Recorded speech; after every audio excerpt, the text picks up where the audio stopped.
Welcome to my channel Tansuman classes. So class आज हम chapter 6 का पार्ट 2 रीड करेंगे और पार्ट 2 है प्लेन्स। यानी जो हमारी अर्थ है उसमें बहुत सारे अलग अलग लैंडफॉर्म्स पाए जाते हैं, भू आकृतियाँ पाई जाती हैं। और ये किसकी वजह से पाई जाती हैं? ये दो फोर्सेस की वजह से पाई जाती हैं, जो कि फर्स्ट वाला अगर हम बात करें तो टेक्टोनिक फोर्स और दूसरा ग्रेविटेशनल फोर्स। ये दो फोर्सेस की वजह से अलग अलग लैंडफॉर्म्स की फॉर्मेशन होती है, इनमें वेरिएशंस पाई जाती हैं और अपनी सहूलियत के कारण हम इनको 3 पार्ट्स में डिवाइड करते हैं। माउंटेन्स हैं, प्लेटूज हैं और प्लेन्स हैं। आज हम इसी में प्लेन्स के बारे में डीप स्टडी करने वाले हैं कि प्लेन्स जो हैं वो हमारे लिए कैसे बेनिफिशियल हैं, इनकी फॉर्मेशन कैसे होती है। देखिए, प्लेन्स जो हैं वो flat and low laying land होती है, जहाँ पे कि कोई डिफरेंसेस नहीं होते हैं, हाईएस्ट और लोवेस्ट पॉइंट एक जैसा होता है। They are also called the lowlands, इसीलिए हम इनको लो लैंड्स के नाम से भी जानते हैं। अब प्लेन्स जो है ना वो क्या होता है, high above the mean sea level, यानी सी लेवल से थोड़े से ऊंचे होते हैं। और प्लेन्स की फॉर्मेशन की बात करें तो इंटरनल और एक्सटर्नल दोनों फोर्स इसमें काम करते हैं। और मोस्ट ऑफ द प्लेन्स की बात करें, देखिए प्लेन्स यानी हमारे इंडिया में अगर प्लेन्स की बात करें तो नदियों के द्वारा बहुत सारे सेडिमेंट्स बहा के लाए जाते हैं।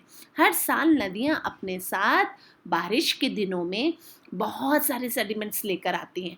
और गंगा ब्रह्मपुत्र जो नदी है वो हर साल अपने साथ एलुवियल सॉइल लेके आती है और ये बहुत फर्टाइल होती है फॉर द क्रॉप। अब बात करें कि नॉर्दर्न हमारा जो इंडिया है और ईस्टर्न इंडिया जो है, यहाँ पे ये जो नदियाँ बहती हैं, जब ये इनकी गति कम हो जाती है, जब पहाड़ों से ये गिरती हैं तब तो इनकी स्पीड बहुत ज़्यादा होती है, लेकिन जैसे जैसे ये प्लेन एरियाज़ में आती हैं इनकी स्पीड कम होने लग जाती है।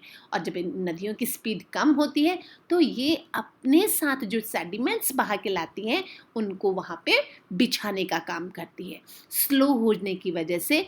तो यहाँ पे क्या है, जो फर्टाइल लैंड होती है ना वो हर साल आती रहती है। उसी की वजह से इंटरनल और एक्सटर्नल फोर्स दोनों इसमें हेल्प करते हैं और प्लेन एरियाज में डिपोजिशन हो जाता है। सो रिवर कैरी स्टोन्स, सैल्ट और सैंड और स्टिल्ट, यानी सिल्ट, यानी यहाँ पे नदियाँ जो हैं वो हर साल अपने साथ बहुत सारी एलुवियल सॉइल लेकर आती हैं। इनकी स्पीड कम हो जाती है जब ये प्लेन एरिया में आती हैं, तो इसकी वजह से भी यहाँ पे डिपोजिशन होता है।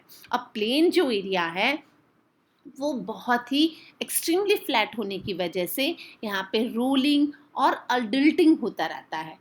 ठीक है, तो जनरली अगर स्लोप की बात करें तो प्लेन एरिया में जो नदियाँ हैं उनकी स्पीड कम हो जाती है, ये अपने साथ जो इरोड सामान लाती हैं वो बिछा देती हैं। लेकिन अब यहाँ पे भी पॉपुलेशन बहुत ज़्यादा होती है। वो क्यों होती है? क्योंकि प्लेन एरियाज़ में एग्रीकल्चर करना पॉसिबल हो पाता है। तो माउंटेन एरिया और प्लेटूज एरिया में लोग थोड़े कम रहते हैं, ठीक है, as compare to plain areas में लोग ज़्यादा रहते हैं। So plains are found in the latitude and in all continent. some plains are located near the sea coast while some are located in the interior of the continents. So plains are most useful as we have fertile soil, longer growing season and big cities are located in this plain. और plain area होने की वजह से यहाँ पे agriculture possible है, यहाँ पे फैक्ट्रीज लगाना पॉसिबल है और साथ ही साथ शहरों में लोगों के लिए बहुत बड़े बड़े कारखाने खोलने पॉसिबल है, फैक्ट्रीज खोलना पॉसिबल है। तो some of the important plain in the world, अगर वर्ल्ड की बात करें, लुक एट दिस, ये रहा northern plains in India, Indus plain, ये देखिए आपको पो वैली दिखाई दे रहा है, ग्रेट सेंट्रल प्लेन दिखाई दे रहा है, Amazon basin.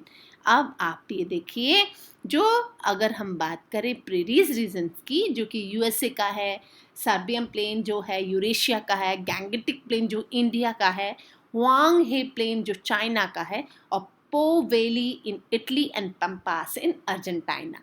It is the best example of plains. So I think आपको ये चैप्टर बहुत अच्छे से समझ में आया होगा, आपने एंजॉय किया होगा। Thanks for watching this video, like and subscribe my channel. Good day.